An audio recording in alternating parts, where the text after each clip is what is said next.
Caramel glazed, caramel corn, popcorn, infused pastry cream donuts. One thing I've learned in the land of chocolate, you want to bring a flavor through on something like this, don't just do one aspect of it, do as many as you can. I thought of grinding up popcorn into a powder and incorporating it into the donut. That'd be the next level, I think, of this with, a week or so of experimentation maybe to see if it works or not. Maybe in a year or so, I'll give it another go.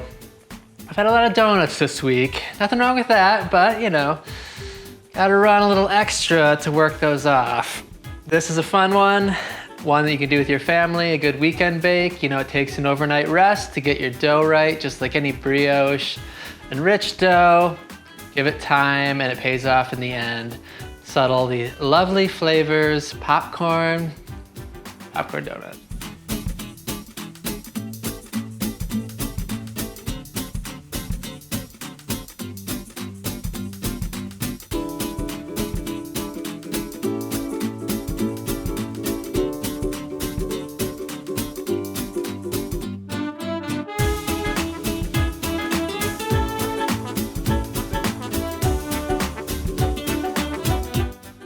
Let's make some popcorn. Being the fundamental part of this recipe, it felt appropriate to start off with the making of popcorn. We're gonna mix a 50-50 blend of neutral oil and butter over a medium heat till it melts down. This is gonna raise the smoking point of that butter with the oil combination.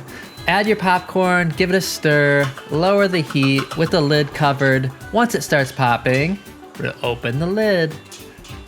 Lessons learned through years of popcorn making. Crack the lid. High humidity makes less crispy, soggy popcorn. Not like it matters for this recipe, but I'm saving a little bit for myself, so incentive. Low heat and patience. Shake it every once in a while to make sure that the oil is getting distributed, hitting the kernels. Wait. Popcorn. It's always nice to practice little mise en place, even with stuff like popcorn making. Hence, grab your bowl, have it ready. If this stuff starts catching or something, you want to get it out of there. Not all low heats are created equally. These ideas are pretty relative to the stove and what you're using, so, it can get a little out of hand. Have your bowl. There it is. Popcorn, lid done. Yay. Grab your scale. We're gonna make some donut dough next. Just like any leavened donut dough, it's essentially a brioche dough.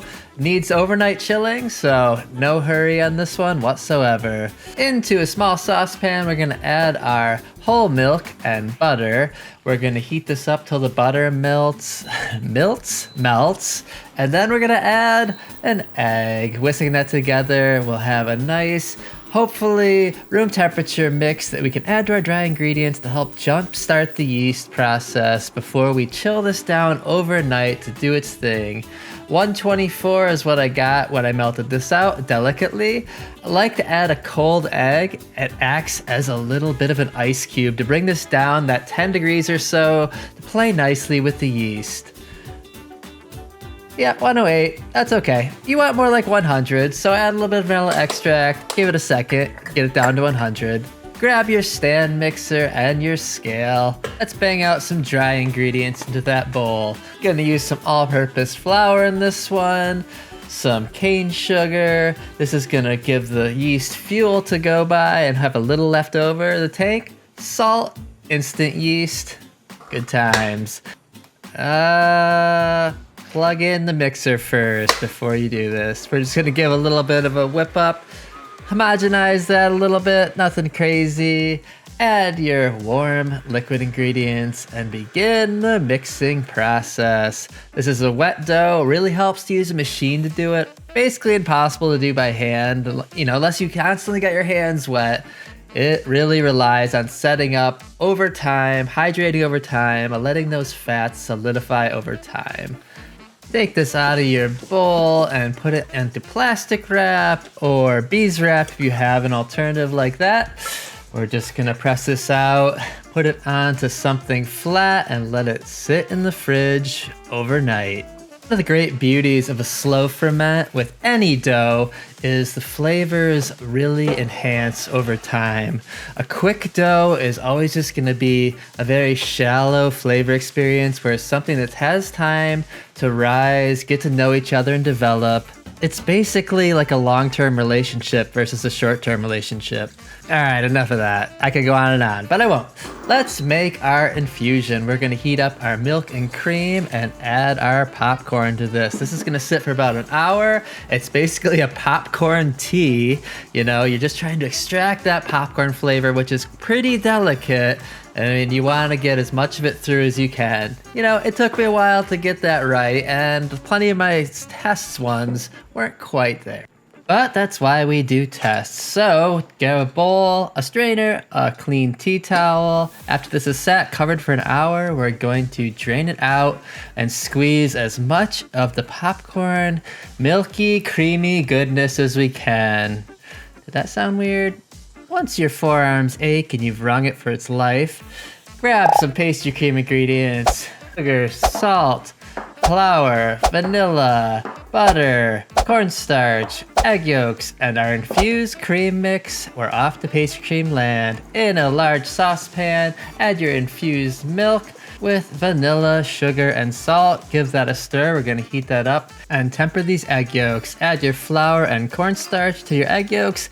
Give it a mix, nice and smooth. Once this is just bubbling a little bit, start adding it in while whisking the whole time. This is gonna slowly bring it to temperature without cooking anything too abruptly. Adding it back to your saucepan, we're gonna prep our bowl, strainer, and spatula, and start cooking this on a medium heat, whisking the entire time until we start to feel it thickening. And once it does, we want to drop the heat down until we reach a nice thick consistency without any curdling happening.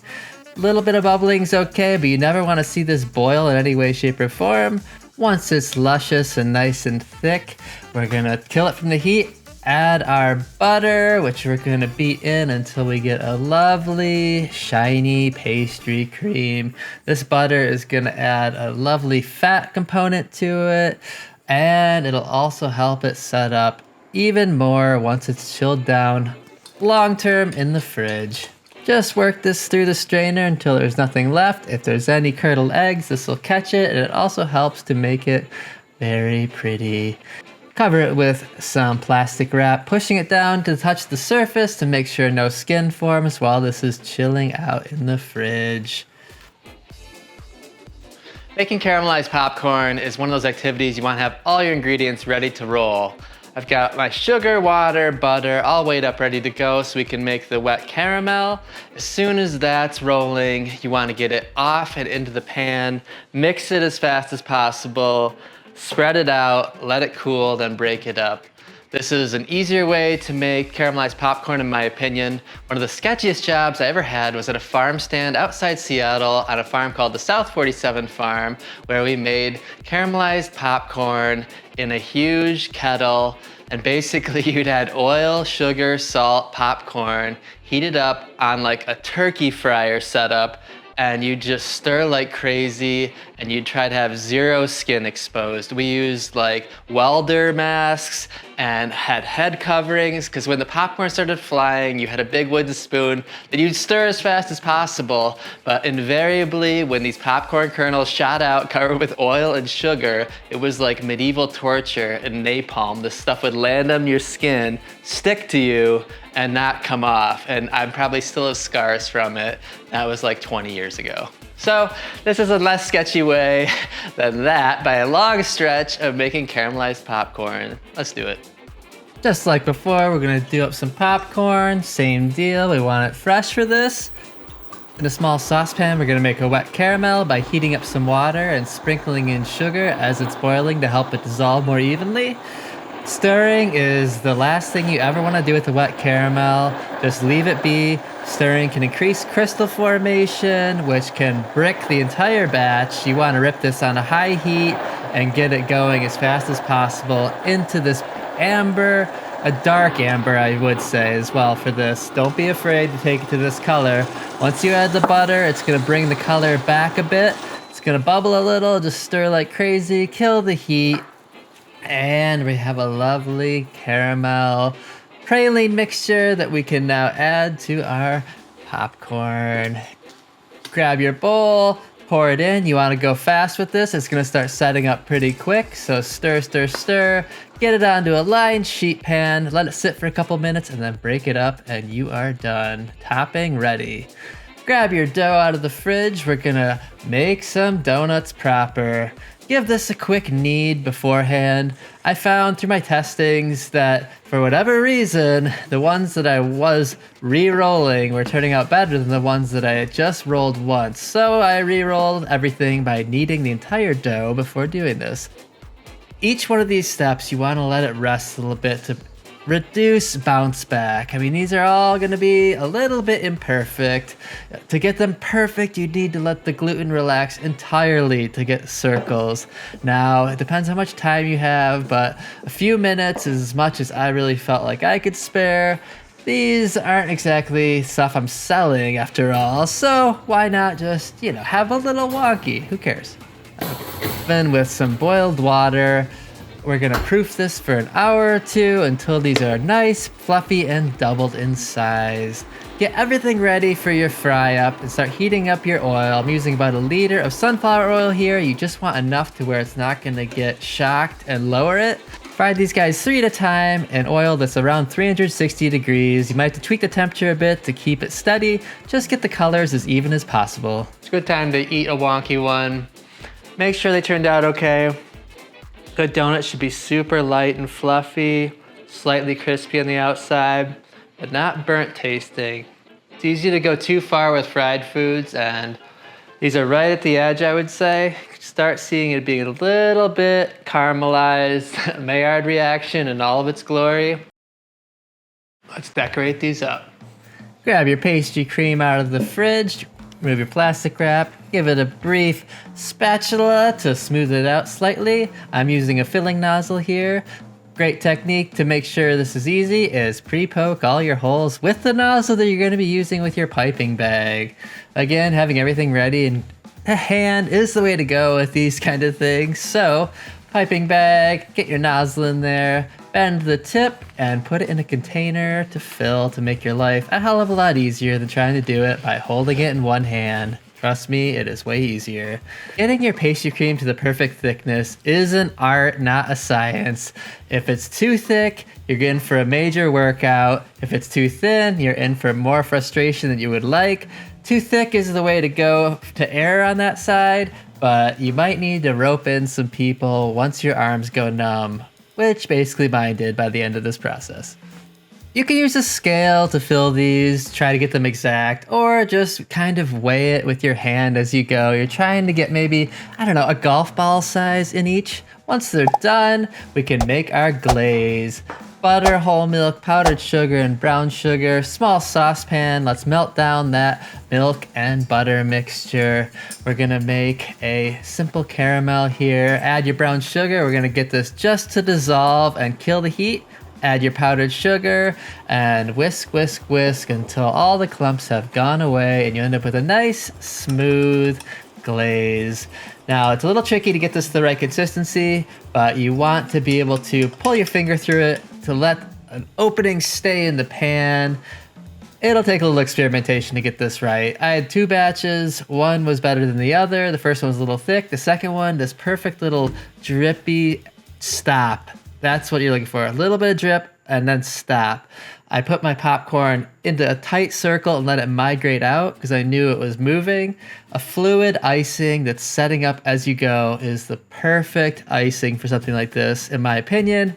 Hard to do, but worth trying. Let's say I got lucky. Popcorn all around, popcorn in the middle, popcorn on the top, caramel in spades. Popcorn donut is a very fun one.